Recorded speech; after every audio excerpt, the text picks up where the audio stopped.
Welcome to part 2 of Kinetics.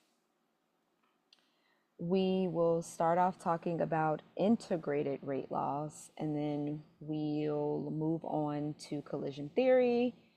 We'll talk about reaction mechanisms, the journey that reactants take to get to the products, and then we'll finalize it or conclude with a little bit about catalysis.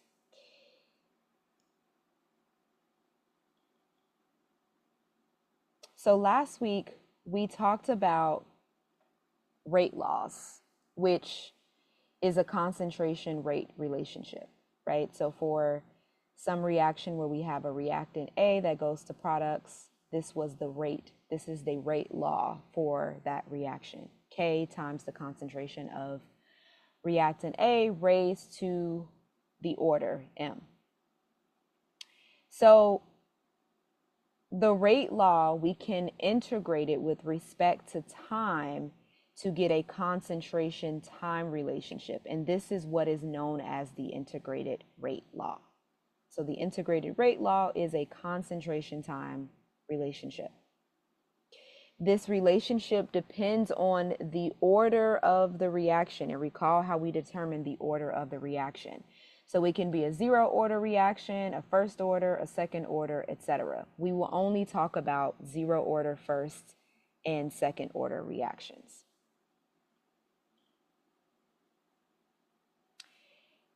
So let's start with first order reactions.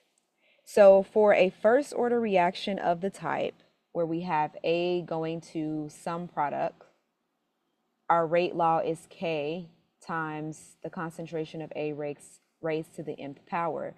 If we integrate this with respect to time, we get this form here for our integrated rate law for first order reactions. So this is the natural log of the concentration of A, and this zero here, we call it A naught, and it just means the initial concentration of A, the initial concentration of A, over the concentration of A with respect to time, equals KT. So K is our rate constant, T is time. As I mentioned, A naught is the initial reactant concentration, and A sub T is the reactant concentration present at time T, whatever time point we're looking at. So the linear form of this first order integrated rate law, basically if we rearrange this form, we can put it into this form. And if you notice, it looks like Y equals mx plus b. Y equals mx plus b, which we know has a linear relationship. It has a linear relationship. So if we plot time on our x-axis, right, because time is x, on our y-axis, y is the natural log of A with at time t. Our slope is negative k, and our y-intercept b is the natural log of the initial concentration of A.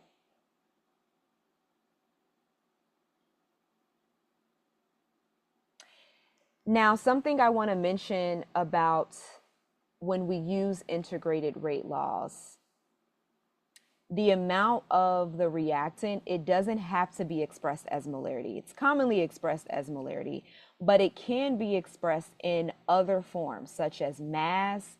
We can look at just the number of molecules or atoms, other concentration units, such as grams per liter, or partial pressure if our reactant A is a gas, right?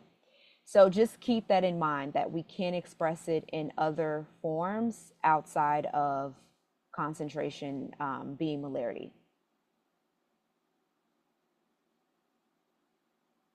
So another example of a first order reaction, this is a linear relationship between, if we look at the decomposition of hydrogen peroxide, where time's on our x-axis, the natural log of the concentration of hydrogen peroxide is on the y-axis.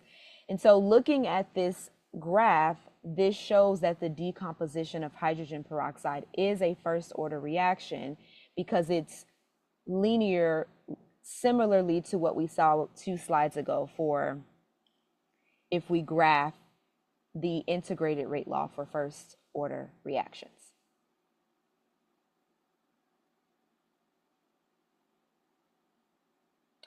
All right, so the half-life for a first order reaction. So first, what we mean by half-life, it is the time that it takes for half of our reactant to be consumed, right? It's the time that it takes for 1/2 of our given amount of reactant to be consumed. So that is by definition what the half-life is. For a first order reaction at the half-life, our concentration of A at time t is equal to 1/2 of the initial concentration, right? Because whatever concentration we have of our reactant initially, once half of it is consumed, that is our half-life, right? So this is what is true at the half-life. If we solve for t at the half-life, we end up with, right? So basically, if we plug in 1/2 of A naught into the concentration of A with respect to T, and we solve for T, right? So you can actually do that math. You will end up with T 1/2 equals natural log of 2 over K. And if we solve the natural log of 2, it is 0.693 over K. So to find the half-life of a first order reaction, this is the equation that we'd use. T 1/2 equals 0.693 over K. Now, what's interesting, right, with looking at this equation for the half-life is that it's independent of the initial concentration of the reactant. It is independent of the initial concentration of the reactant, which may not be the case for other orders, which we will look at next.